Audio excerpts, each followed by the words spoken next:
faut dire avec mon hey là. Salut tout le monde, j'espère que vous allez bien. Alors aujourd'hui on se retrouve pour une nouvelle vidéo, tu vois.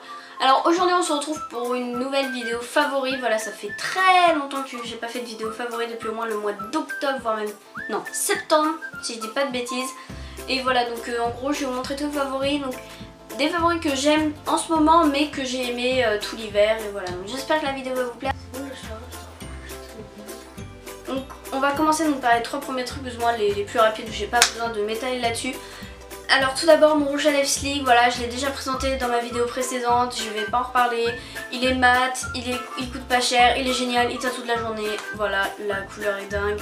Il y a encore plein d'autres couleurs comme ça, je pense que je vais aller en racheter d'ici peu, donc voilà, pas besoin de m'attarder là-dessus. Ensuite j'ai deux parfums à vous présenter, donc d'abord le bonbon de Viktor & Rolf, qui est fini. J'ai pratiquement plus rien dedans. Je pense que je vais falloir que je pchite à donf pour avoir les dernières gouttes. Je suis dégoûtée parce qu'ils sont trop bons. Mais voilà. Ensuite mon deuxième parfum préféré, après voilà en même temps des parfums de grandes marques, j'en ai pas des masses non plus, là j'en ai deux quoi. C'est le semi-sweet de Lolita Lempicka, le rouge, voilà. Et ils sont tellement bons, la pomme, il est en forme de pomme, il sent bon la pomme, franchement il n'y a rien à dire, il est juste parfait, voilà, je l'ai eu à Noël. Celui-là je compte pas le lâcher de sitôt, je sais que dès Noël prochain je redemanderai un autre parfum, je sais pas encore lequel, mais bon, je pense que ça sera encore quelque chose de fruité ou qui a plutôt un goût.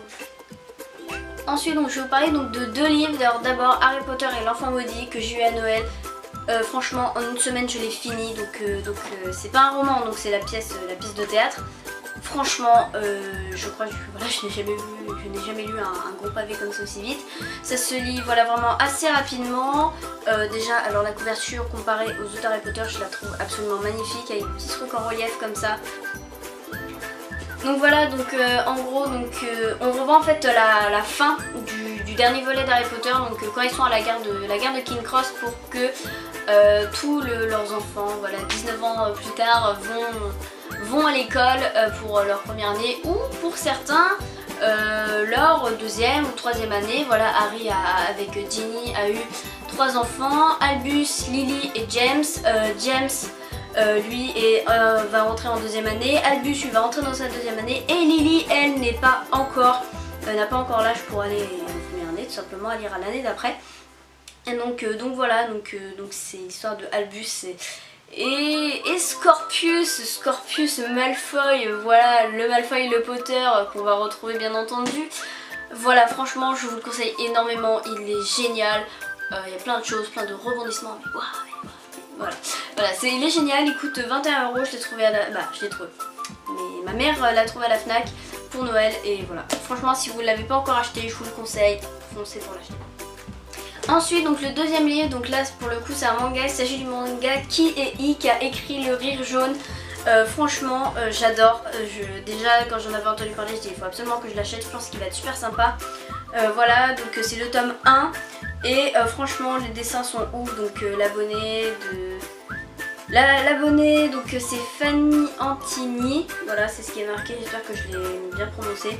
Franchement elle a eu, j'ai envie de dire, énormément de chance et elle dessine extrêmement bien. Moi personnellement je trouve pas que Kevin dessine si mal que ça. Après voilà, bon, pas dire vraiment que je m'y connais de fou malade en dessin. Bon, voilà, ce que j'aime bien c'est qu'il y a il y a une histoire en images comme ça, il y a un peu de tout, il y a après donc il y a ça, il y a seulement les images, il n'y a pas du tout de dialogue, et voilà, c'est un manga assez complet. Il coûte 9,95 €, pareil je vous le conseille, il est très bien, moi je l'ai lu assez vite, pourtant c'est un gros manga quand même, hein. Il y a je sais plus combien de pages, mais voilà, je vous le conseille parce qu'il est vraiment super bon. Ensuite, alors là, on est encore dans l'univers du livre, mais c'est un petit peu plus compliqué puisqu'il s'agit d'une fanfiction. Oui, je vous parle d'une fanfiction. Donc maintenant vous le savez, maintenant je suis devenue, comment dire, une Harry Potter addict. Voilà, maintenant je fais partie de la Potterhead Family. Et donc je pense qu'il y a beaucoup de rumeurs qui circulent sur le fait que Hermione aurait dû finir avec Drago. Et un jour, je sais plus ce que je regarde, je vais dans Google Images et je regardais donc des photos de Hermione et Drago. Et voilà, en gros tout ce qui pouvait circuler sur le net, machin, ou certains montages, je dis ah mais maintenant à ce moment là elle est censée être avec machin, enfin bref. Et donc je suis tombée, donc à un moment ça m'amène vers un lien, un Skyblog, un truc du style. Donc je vous mettrai le lien dans la barre d'infos si vous voulez lire cette fanfiction. Et donc bah voilà, en fait c'est une fanfiction, donc en fait Hermione et Drago sont préfets en chef. Voilà, lors de leur dernière année. Voldemort n'est pas mort, Dumbledore non plus. Voilà, et en fait ils vont commencer à s'attacher l'un à l'autre et voilà. Il va se passer énormément de choses. Même après leur dernière année, il va se passer des choses, ils vont grandir. Voilà, donc vraiment je vous conseille, moi je l'ai lu au moins 2 ou 3 fois et voilà, il y a énormément de chapitres. Mais ils sont assez courts, donc bah voilà, c'est une fanfiction, moi je l'ai sur mon téléphone. Et franchement je vous conseille parce qu'elle est vraiment bien. Et ensuite, comme on dit, le meilleur pour la fin, j'ai envie de vous parler de la série du moment, la série qui est sortie le 31 mars. Ouais, c'est ça, le 31 mars, et que je pense que je vais regarder et re-regarder. Je vous parle bien entendu de 13 Reasons Why, 13 raisons pour laquelle. Voilà, franchement c'est la série du moment qui a été réalisée par Selena Gomez, qui est tirée d'un roman de je sais plus qui est sorti en 2008 ou 2009. Et franchement voilà, je le dis encore, c'est la série du moment, tout le monde en parle. Moi avec mes amis je dis alors tu regardes, ouais non mais franchement tu dois regarder parce que c'est vraiment, franchement je ne peux pas la mettre à 50-50 avec Game of Thrones. Parce que Game of Thrones ça reste Game of Thrones, mais on va dire qu'elle est à 49% et Game of Thrones à 51%. Jamais une série n'a jamais autant talonné de près Game of Thrones. Ça parle d'une fille qui s'appelle Anna Baker qui s'est suicidée. On adore, ça te met tout de suite dans l'ambiance, tu vois. Et en fait, avant sa mort, en fait, elle a laissé un présent. Et donc un jour, Clay Jensen, donc un des personnages clés de cette série, tu vois, rentre chez lui et au pied de sa porte il trouve une boîte en carton avec 7 cassettes et sur 7 cassettes il y a 2 faces, donc c'est marqué 1, 2, 3, voilà, donc comme ça jusqu'à 13. Et il se dit mais what, mais c'est quoi ce bordel? Et en fait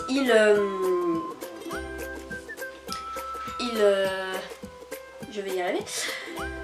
Donc il écoute les cassettes et là il entend la voix d'Anna et il se dit mais what, mais c'est quoi ce bordel? Et en fait donc 13 raisons pour laquelle, donc comme il y a 13 épisodes, en fait chaque épisode parle d'une histoire, voilà, d'une personne et d'une raison pour laquelle en fait elle s'est suicidée. Et tu dis qu'en fait il aurait suffi un mot, un geste différent pour que ça n'arrive pas. Et voilà, c'est pour ça en fait que cette série a fait un peu polémique, parce que apparemment ça rendrait le suicide classe, glamour, c'est ça, le suicide glamour. Je dis mais en quoi le suicide c'est glamour, mais c'est une blague. Non, pour moi ça fait plutôt, pour moi cette série elle fait plutôt réfléchir et au contraire quoi, tu te dis mais il y a certaines personnes, mais il suffirait, en fait il suffit d'un mot pour que tout bascule en fait. Et en plus au fur et à mesure en fait moi c'est genre à la fin de la série, de la saison, parce que normalement il y a une saison 2, c'est à la fin de la saison qu'en fait je comprends en fait pourquoi toutes les personnes, et en fait il y a plein de personnes qui étaient au courant, et c'est seulement à la fin que je comprends comment toutes les personnes l'ont été en fait. Et voilà, il m'a fallu du temps. Mais voilà, en fait chaque épisode tu découvres un nouveau truc, une nouvelle facette de certaines personnes. En fait au final il y a certaines personnes donc, qui font partie des cassettes, mais en fait tu peux pas genre trop leur en vouloir plus ou moins, parce que genre voilà quoi, il y en a un ou deux genre non mais c'est bon t'inquiète, on te pardonne quoi, il y a aucun problème. Enfin bref, voilà, tout ça pour dire que cette série je vous la conseille fortement. Donc voilà, la vidéo est terminée, j'espère qu'elle vous aura plu. Je crois que la vidéo a tourné ça a duré peut-être un petit peu plus longtemps que prévu. Et bon voilà, je suis partie à certains moments dans certains détails qui n'avaient absolument rien à voir avec ce que je racontais à la base. Donc je pense que je vais couper ces moments là, je vais faire en sorte qu'elles durent quand même entre 6 et 8 minutes, ça serait genre l'idéal. Donc pour me retrouver, pour mes réseaux sociaux, tout ça c'est dans la barre d'infos. Pour vous abonner à ma chaîne, c'est ici. Et puis bah, voilà,